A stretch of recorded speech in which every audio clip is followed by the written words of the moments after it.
भारत माता की, भारत माता की। अरे जय तो बोलो, भारत माता की वंदे।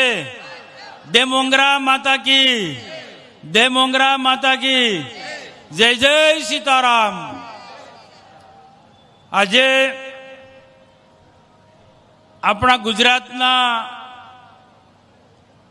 આદિવાસી મોરચાના અધ્યક્ષ અને ગુજરાત વિધાનસભાના પૂર્વ સ્પીકર, રાજ્ય સરકારના કેબિનેટ મંત્રી આદરણીય શ્રી ગણપતસિંહ વસાવા સમાન સાહેબના સન્માનમાં અહીંયા આપણી વચ્ચે ટૂંક સમયમાં જ વિદાય લીધી એવા રાજ્યના નાયબ મુખ્યમંત્રી આદરણીય હર્ષભાઈ સંઘવીજી, અને જેઓએ હમણાં જ આપણને ખૂબ આદિવાસીના વિકાસના માટેની વાત કરી એવા આપણા રાજ્યના કેબિનેટ મંત્રી, આદિજાતિ કલ્યાણ મંત્રી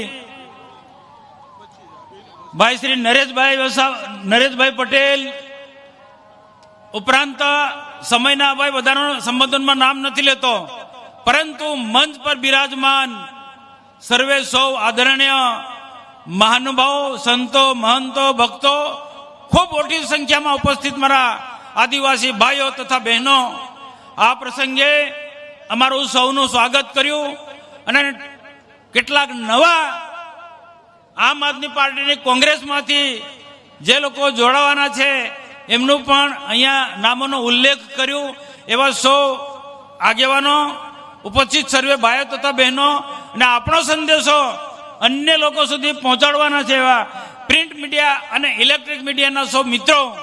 આમ તો મારે પણ ઘણી બધી કહેવાની ઈચ્છા હતી, પણ આપણા નાયબ મુખ્યમંત્રી હર્ષભાઈ સંઘવી અને નરેશભાઈ પટેલે ખૂબ વિસ્તૃતપૂર્વક આપણને માર્ગદર્શન કર્યું છે. હર્ષભાઈ સંઘવીને હરિયાણા જવાનું હોવાથી તેઓ આપણી વચ્ચેથી એ વિદાય લઈ ચૂક્યા છે અને એમની ઘણી બધી વાતો કરી છે, પરંતુ આપણે સૌ જાણીએ છીએ તેમ કે આપણા ગુજરાતમાં નરેશભાઈ મસીહાઓની વાત કરી.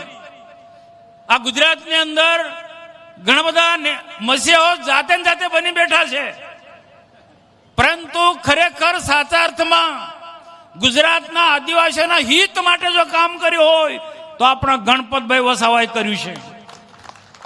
જે કામ ગણપતભાઈ વસાવાએ કર્યું છે એ મંત્રી તરીકે કે સંગઠનમાં રહીને આદિવાસીના હિતનું કામ કર્યું છે, એવું કોઈએ નથી કર્યું.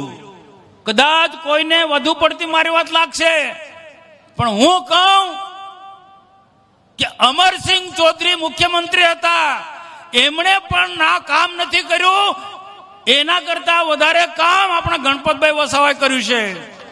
હું યાદ દેવડાવું તમને, આદિવાસીઓના સાચા અર્થમાં વિકાસ માટે જે કામ કર્યા છે, યોજના લાયા છે, ગુજરાત પેટર્ન વનબંધુ કલ્યાણ યોજના આપણા આદિવાસીઓ સુધી પહોંચે એના માટે જો સતત ચિંતા કરી હોય તો ગણપતભાઈ વસાવાએ કરી છે.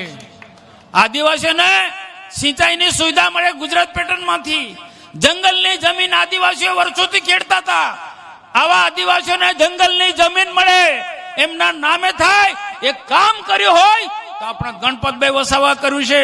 રાજ્ય સરકારના મુખ્યમંત્રીઓ સાથે રહીને મને ખબર છે, અને આમ તો કહેવાનું ઘણું બધું છે પણ સમય નથી, તમે પણ ઘણા ટાઈમથી થાકેલા છો, જમવાનું પણ છે, પણ સૌથી અગત્યની વાત કરું, કોઈને ખબર નથી ને આપણે જે ખબર છે એ લોકો પ્રચાર પણ નથી કરતા.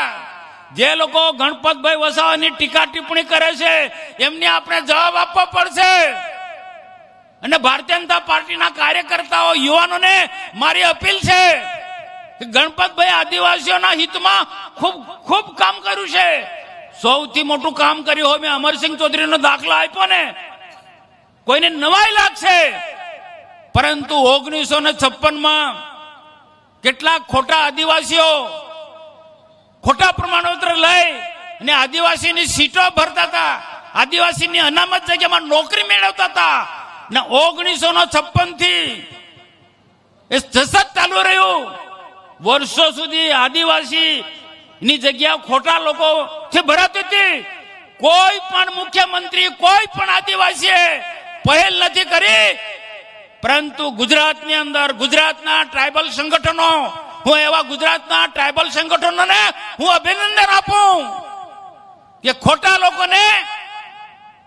લોકોને આદિવાસીઓના ખોટા પ્રમાણપત્રો મેળવતા હતા એને રદ કરવા માટે ને આદિવાસીના અધિકાર ખોટી રીતના મેળવતા હતા એમને કાઢવા માટે આંદોલન ચલાવ્યું ગુજરાતના ટ્રાઇબલના સંગઠનો, અલગ અલગ સંગઠનોએ. ગુજરાતના મુખ્યમંત્રી વિજયભાઈ રૂપાણી હતા. વાતાવરણ આખા ગુજરાતના ગાંધીની અંદર આમ દોહડાયું હતું અને પરિસ્થિતિ ખૂબ ગંભીર હતી. એવા સમયે અમે લોકો ગણપતભાઈને મળ્યા ને ગણપતભાઈને કીધું, આખી વાત સમજાવી કે આ ખોટા પ્રમાણપત્રો વાળાને કાઢો ને આદિવાસીને હક ને અધિકાર પર જે ખોટી રીતના જગ્યાઓ, રિઝર્વ જગ્યાઓના બદલે બીજા લોકો જે ખોટા પ્રમાણપત્ર વાળા જે મેળવી જાય છે, નોકરી મેળવી જાય છે, એને રોકો. અને વિજયભાઈ રૂપાણીને ગણપતભાઈ વાત કરી, ટ્રાઇબલ સંગઠનો સાથે વિજયભાઈ રૂપાણીએ વાત કરી અને ઐતિહાસિક નિર્ણય લીધો. આ નોંધ લેજો મારા ભાઈઓ અને બહેનો. આવો એટલા માટે કીધું કે અમરસિંહભાઈ ચૌધરીએ જે કામ નથી કર્યું એ ગણપતભાઈ વસાવા કર્યું છે, વિજયભાઈ રૂપાણી સાહેબે કર્યું છે. વિધાનસભામાં આખું સ્ટડી કરી કઈ રીતના બિલ લાવવું, વિધાનસભામાં બિલ લાયા. બધા જ લોકોએ ચર્ચા કરી વિધાનસભાની અંદર, બધી જ પાર્ટીના લોકોએ ચર્ચા કરી, બધા જ આદિવાસી નેતાઓએ ચર્ચા કરી એ બિલ પર ને ગુજરાત વિધાનની અંદર એ બિલ લાયા, કાયદો બનાવ્યો અને નિયમો બનાવ્યા. આ જેવું તેવું કામ નથી. આદિવાસીઓના સાચા અર્થમાં એક ઉત્થાનનું કામ કર્યું હોય, મસીહા તરીકે કામ કર્યું હોય તો ગણપતભાઈ વસાવે કામ કર્યું છે. ને આદિવાસી સમાજ એને નોંધ નથી લેતું, જેનું મને ભારે દુઃખ છે.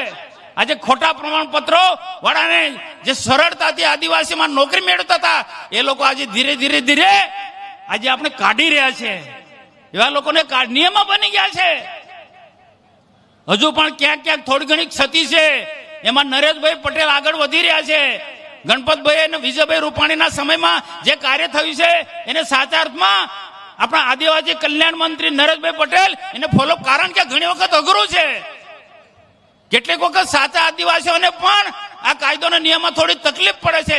પણ આના માટે પણ અહીંયા મંચ પરથી કહું છું કે ખોટા લોકોને કાઢવા માટે જે નિયમો બન્યા છે, જે કાયદો બન્યો છે, એમાં ક્યાંક ક્યાંક કેટલાક પુરાવા માંગવા પડે છે. એમાં નાની મોટી આપણા સાચા લોકોને પણ તકલીફ પડે છે. પછી વેઠી લઈશું. હું વચન આપું છું, ખાતરી આપું છું, રાજ્ય સરકારમાં કહ્યું છે કે આદિવાસીના પ્રમાણપત્ર મેળવવામાં નાની મોટી તકલીફ પડતી હોય તો આવનારા દિવસોમાં અમે નહીં પડવા દઈએ. અમે સરકારમાં પણ કહ્યું છે અને જિલ્લા કલેક્ટરથી મામલતદારથી માંડીને બધા જ લોકોને અમે કહ્યું છે. અહીંયા નેત્રંગ તાલુકામાં પણ મામલતદારમાંથી કેટલીક તકલીફ પડે છે આદિવાસીના ખોટા પ્રમાણપત્રો સાચા લોકોને મેળવવા માટે. એના માટે પણ મેં કહ્યું છે આવનારા દિવસોમાં સાચા આદિવાસીઓ માટે હક ને અધિકાર આપવાનું કામ આ ભારતીય જનતા પાર્ટીની સરકાર કરી રહી છે. સાચા અર્થમાં કામ કર્યું છે આદિવાસીના ઉત્થાનના માટે. આદિવાસીઓ સિંચાઈની ખેતી કરે એના માટે ગુજરાત પેટર્નમાં સિંચાઈની સુવિધા ઉપલબ્ધ કરાવી, જંગલની જમીન આપી, એફઆરએ એમાં બોર મોટર દરેકે દરેક જિલ્લાની અંદર બોર મોટર જે જંગલની જમીન ખેડતા હોય ને એની પાસે પુરાવો છે એવા લોકોને બોર મોટર આપવાનું કામ, સિંચાઈ કરવાનું કામ આપણી ભારતીય જનતા પાર્ટીની સરકાર નરેશભાઈ ના ગણપતભાઈએ કર્યું છે. અને એનાથી વધારે વાત કરો, ઉકાઈ ડેમ બન્યો કોંગ્રેસના સમયમાં, પણ આદિવાસી વિસ્તારને પાણી મળે એની ચિંતા નથી કરી. પણ ગણપતભાઈ ઉકાઈ ડેમનું પાણી લીપ કરીને, આ સામાન્ય કામ નથી, કોઈ વખત ટાઈમ કાઢીને આદિવાસી આગેવાનોને કહું તમે જોજો, લીપ કરીને ડુંગરો પર પાણી ચડાવ્યું અને આ ઉમરપાડા ને ડેડિયાપાડા તાલુકાને સિંચાઈનું પાણી આપવાનું ચાલુ કરી દીધું. ડેડિયાપાડાના 20 જેટલા ગામો છે. ગણપતભાઈ 20 ગામો નહીં ચાલે. મેં 50 ગામની માંગણી કરી છે ચિકદા તાલુકાના, તો 50 ગામોને મળે. અને બીજું એ પાણી મારા રાયસિંગભાઈની માંગણી છે 14-15 ગામોની, એ ગામોને પણ મળવા જોઈએ. મારા રીતેશભાઈ ધારાસભ્યને વિનંતી છે કે આ ગંગાપુર ડેમ બને એનું પાણી પણ અહીંયા મળવું જોઈએ. અને વિસલ ખાડીનો જે પ્રોજેક્ટ છે એ બહુ સારી વાત છે, રાજ્ય સરકારનો અમે આભાર માનીએ છીએ. પરંતુ હજુ પણ નર્મદા ડેમનું પાણી કરજણ ડેમમાં નાખવામાં આવે અને વિશાલ ખાડી જે પ્રોજેક્ટ છે એ લીપ કરીને આ બાકીના નેત્રંગ તાલુકા, વાલિયા તાલુકા, ઝઘડિયા તાલુકાના ખેડૂતોને સિંચાઈનું પાણી મળે એના માટે પણ રાજ્ય સરકાર અમને મદદ કરે. કોઈ મુશ્કેલ કામ નથી, કોઈ ટેકનિકલ ગૂંચવણ ઉભી થાય તો એના માટે અમારી સલાહ લેજો. નરેશભાઈ, ગણપતભાઈ, આ આદિવાસીનું પુણ્યનું કામ તમે કરી રહ્યા છીએ. આદિવાસીનું પુણ્યનું કામ કરી રહ્યા છે. અહીંયા ઉમરપાડામાં મુખ્યમંત્રી આવ્યા, હું હતો, નરેશભાઈ થી માંડીને બધા જ લોકો, આદિવાસીઓ ખૂબ ખુશી છે. આદિવાસીઓ સાચા અર્થમાં 12 માસ ખેતી કરતા થયા છે અને 12 માસ લીલું ઘાસચારો મળે તો સારી ખેતી કરે, પશુપાલનનો ધંધો કરે. આ ચાસોડમાં હું અભિનંદન આપું છું સુમોલ ડેરીને કે આ ચાસોડ વિસ્તારના જે પશુપાલકો છે સારામાં સારું પશુપાલનનો ધંધો કરે છે. હું અપીલ કરું છું આપણી દૂધધારા ડેરીને પણ એ પણ સુમલમાંથી અને ચાસોડમાંથી બોધપાઠ લે અને બાકીના લોકો જે પશુપાલનથી વંચિત છે એવા લોકોને પશુપાલનના ધંધા સાથે જોડે. સિંચાઈની સુવિધા અમે પૂરી પાડીશું. સિંચાઈની સુવિધા જે પણ જોશે એ અમે પૂરી પાડીશું. ગંગાપુર ડેમ બનવાનો છે એના માટે ગણપતભાઈ અને હર્ષ સંઘવી સાહેબ અને નરેશભાઈ પટેલ ખૂબ મહેનત કરશે. અને વિશાલ ખાડીનો જે લીપ ઇરિગેશનમાં પાણી ઘટે છે તો નર્મદા ડેમનું પાણી કણજી વાંદરી પાસે લીપ કરીને, કારણ કે ગણપતભાઈને અનુભવ છે. ગણપતભાઈને કેમ કરીને નેવાનો પાણી બાવો મોભે ચડાવે, નેવાનો પાણી બાવો મોભે ચડાવે. વાણી વાણી રે મારા સદગુરુની વાણી. અહીંયા કબીર સાહેબના સંતો પણ બેઠા છે. અમારા ગણપતભાઈ અને નરેશભાઈને આશીર્વાદ આપજો કે આદિવાસીના હિત માટે કાર્ય કરી રહ્યા છે. આદિવાસીઓ સિંચાઈની ખેતી કરે, પશુપાલનનો ધંધો કરે અને આદિવાસીઓ સારું શિક્ષણ મેળવે, અંગ્રેજી, ગણિત, વિજ્ઞાન સાથે આદિવાસીઓ ડોક્ટર બને, એન્જિનિયર બને. એના માટે નર્મદા જિલ્લામાં મેડિકલ કોલેજ લાયા, ભારતીય જનતા પાર્ટીના સરકારમાં ભરૂચ જિલ્લામાં મેડિકલ કોલેજ લાયા છે.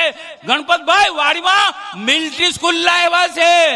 એટલે એના વખાણ કર્યા અમે કે બધા આદિવાસીઓ કરતા સૌથી વિશેષ આદિવાસી છે ગણપતભાઈ વસાવા.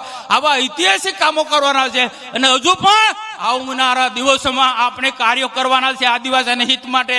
પરંતુ અમારા આ વિસ્તારના ધારાસભ્ય રીતેશભાઈ, તાલુકા પંચાયતના પ્રમુખ, જિલ્લા પંચાયતના પ્રમુખ મહેન્દ્રસિંહથી માંડીને બધા જ લોકો આ જિલ્લાના છેવાડાના ગામનો વિકાસ થાય એ એંગલથી અમે લોકો કામ કરી રહ્યા છે. તો આપ સૌ બધા અમને સહકાર આપશો અને આવનારા દિવસોમાં તાલુકા પંચાયત છાસ લેવા જરૂર અને દોણી હંતાડવી એ બરોબર ના કહેવાય ભાઈ. તો આવનારા દિવસોમાં તાલુકા પંચાયત, જિલ્લા પંચાયતમાં ભાજપને સાથ સહકાર આપવો પડશે અને ફરી પણ તાલુકા પંચાયત અને જિલ્લા પંચાયત ભાજપને બને, જેથી અધૂરા કામો અમને પૂર્ણ કરવામાં અનુકૂળતા રહે. એ વાત સાથે મારે પૂર્ણ કરું. સોને નમસ્કાર. ભારત માતા કી જય.